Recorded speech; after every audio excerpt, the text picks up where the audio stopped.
आज मैं श्रीमद् भागवत महापुराण की प्रथम खंड की अष्टम स्कंद की अथ तृतीयोध्याय तीसरा अध्याय गजेंद्र के द्वारा भगवान की स्तुति और उसका संकट से मुक्त होना यहाँ हिंदी में ख के रूप में यहाँ आरंभ होता है।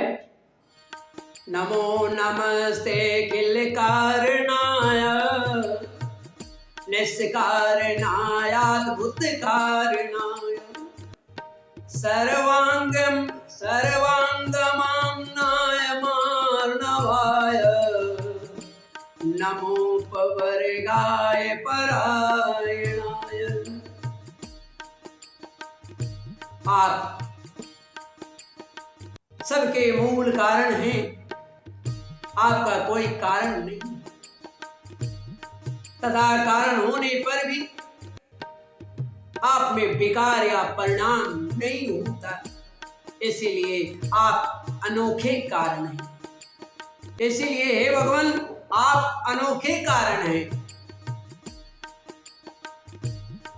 आपको मेरा बारंबार नमस्कार है, बारंबार प्रणाम है।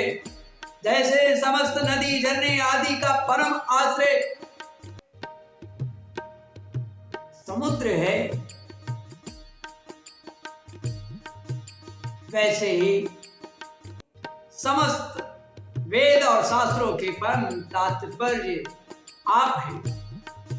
आप मोक्ष स्वरूप हैं और समस्त संत आपकी ही शरण ग्रहण करते हैं।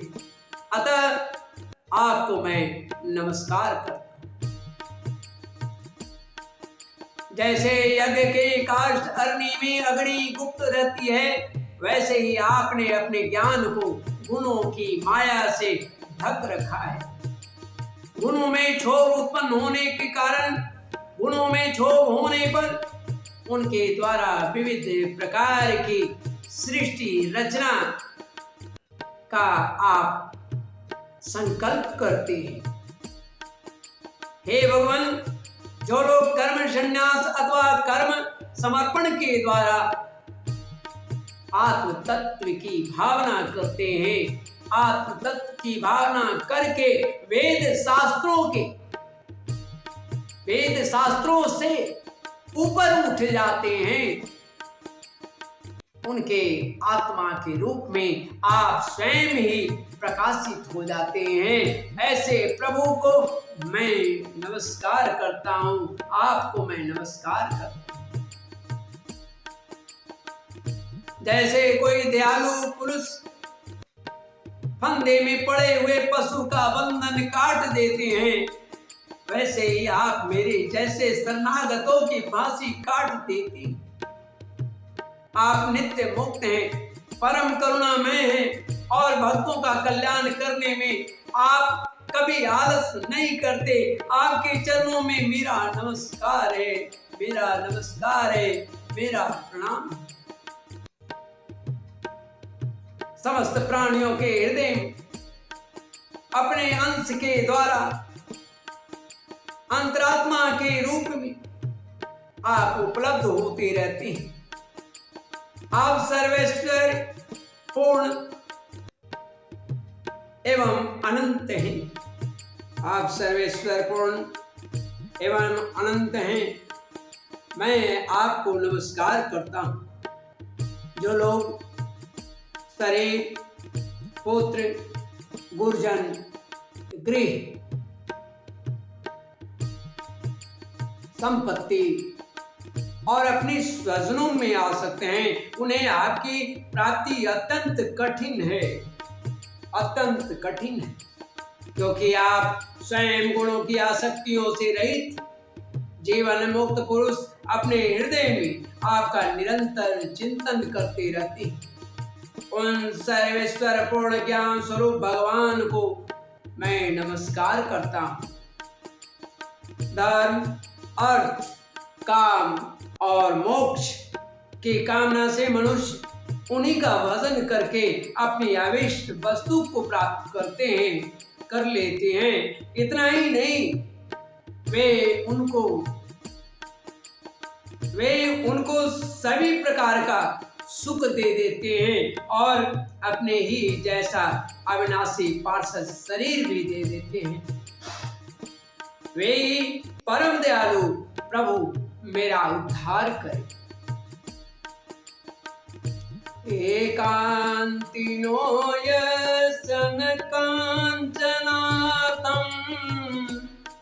वाञ्छति एव वाञ्छति एव भगवत् प्रपन्ना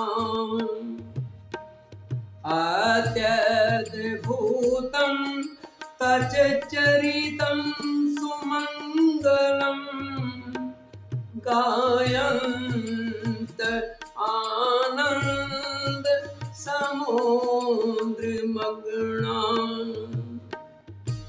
जिनके अनन्य प्रेमी भक्तजन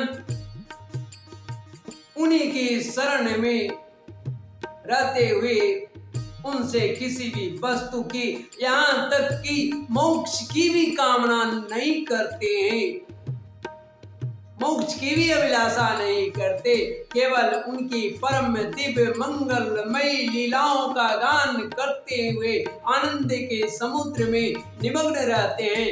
वह प्रभु मेरा प्रणाम स्वीकार। तमक्षरं ब्रह्म परम परेशम अव्यक्तमाध्यात्मिक योग गम्यम अतीन्द्रियं सूक्ष्ममिवाति दूरम् अनन्तमाद्यं परिपूर्णमीडे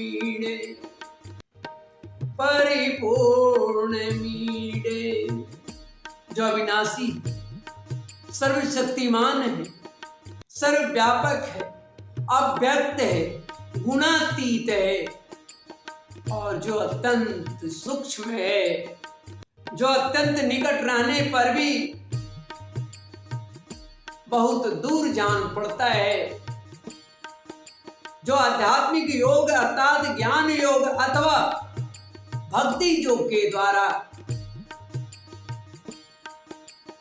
प्राप्त होते हैं, उन्हीं आदि पुरुष अनंत परिपूर्ण परब्रह्म परमात्मा की मैं स्तुति करता हूँ। बोले श्री लक्ष्मी नारायण भगवान की जय। जिनकी अत्यंत छोटी कलाओं से अनेकों नाम रूप से, अनेकों नाम रूप के भेद भाव से युक्त ब्रह्मा आदि देवता, वेद और चराचर लोकों की सृष्टि हुई है। जैसे धधकती हुई आग से लपटें और प्रकाशमान सूर्य से उनकी किरणें बार बार निकलती रहती है और लीन होती रहती है, वैसे ही जिन स्वयं प्रकाश प्रभु परमात्मा से बुद्धि, मन, इंद्रिय और शरीर जो गुणों के प्रवाह रूप हैं, बार बार प्रकट होता है और उसी में लीन हो जाते हैं। वे भगवान न तो देवता हैं और न असुर, बार बार प्रकट होते अथवा तथा लीन हो जाते हैं। वे भगवान न देवता हैं और न असुर, वे मनुष्य और पशु पक्षी भी नहीं।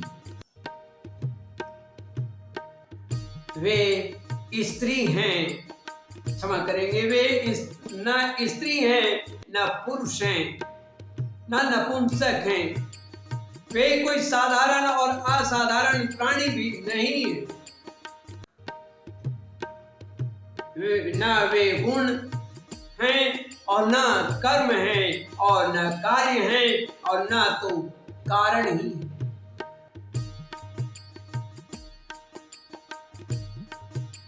सबका निषेध हो जाने पर जो कुछ बचा रहता है वही उनका स्वरूप है, तथा वे ही सब कुछ हैं। वे ही परमात्मा मेरा उद्धार करे, मेरा उद्धार करे।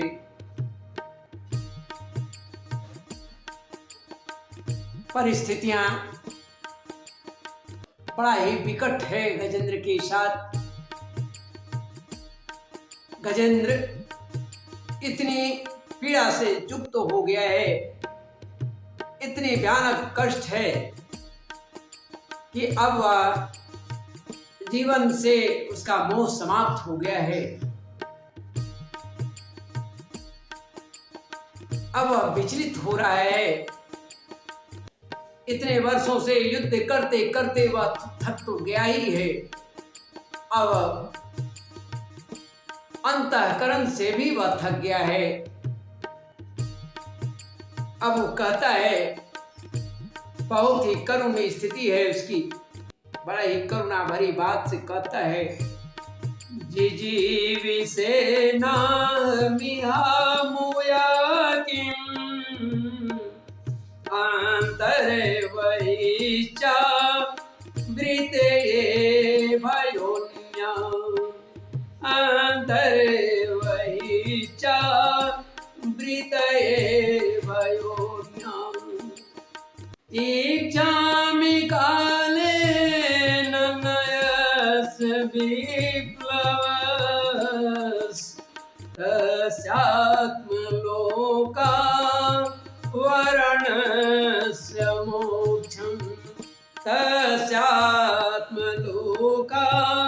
वरणस्य मोक्षम्। अब गजेंद्र क्या कह रहा है प्रभु से, हे भगवान, मैं जीना नहीं चाहता।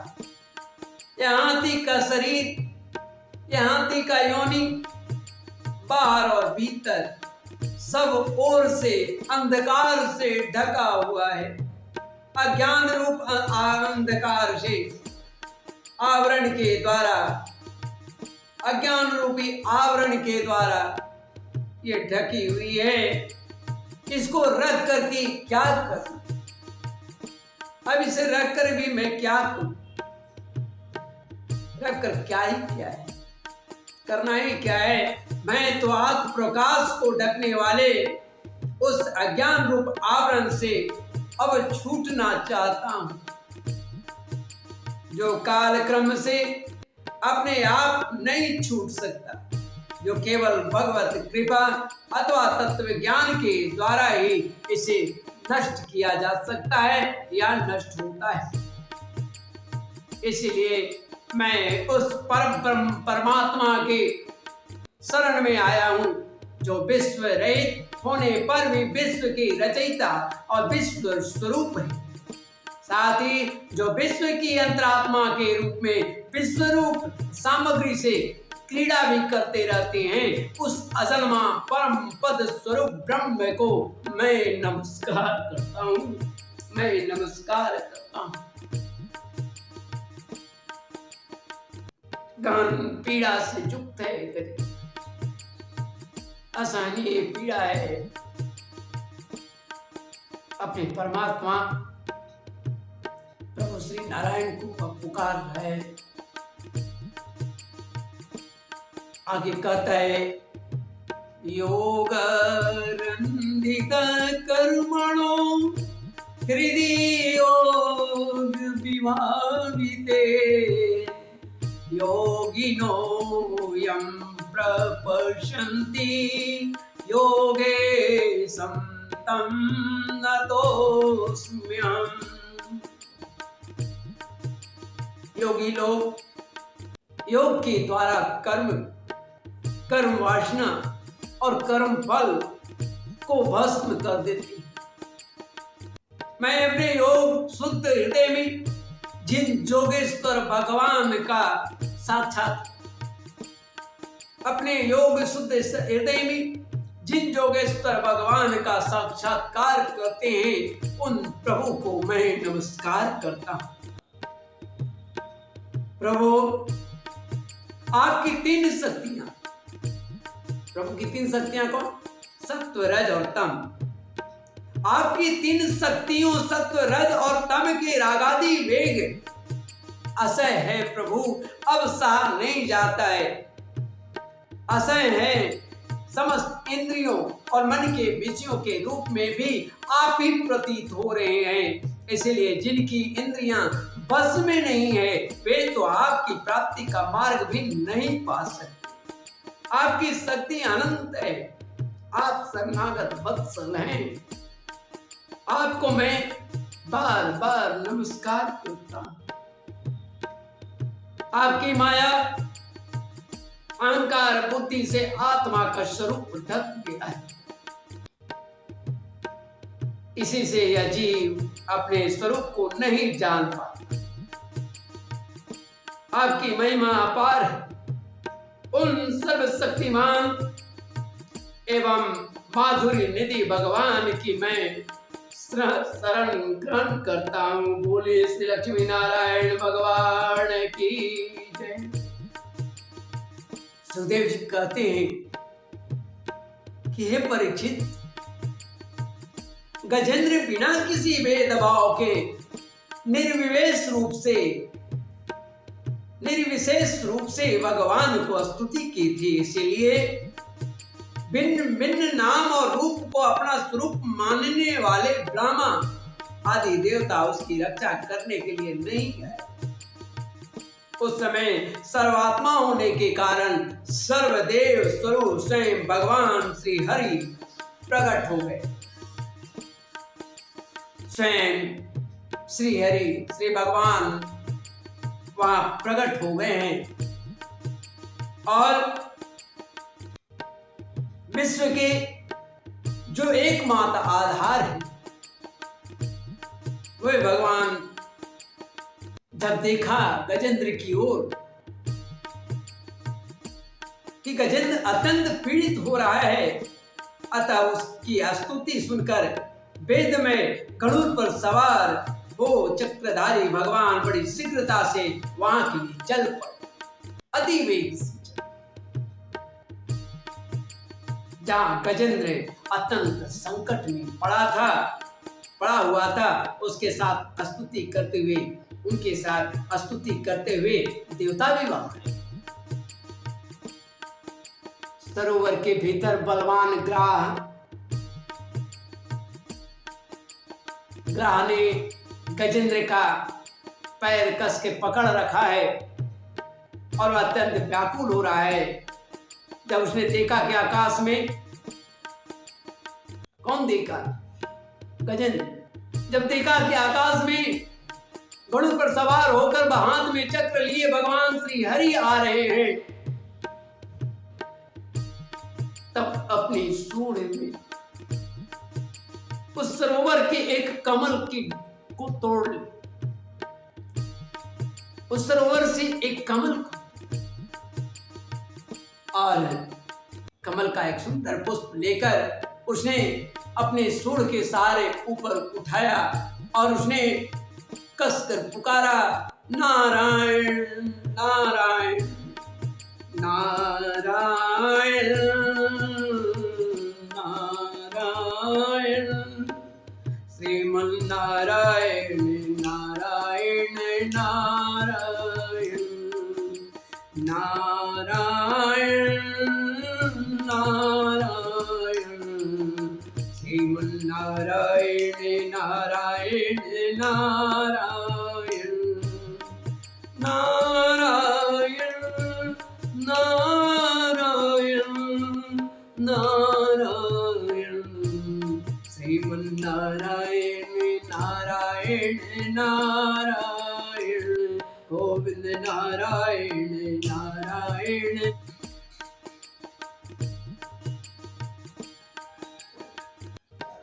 एक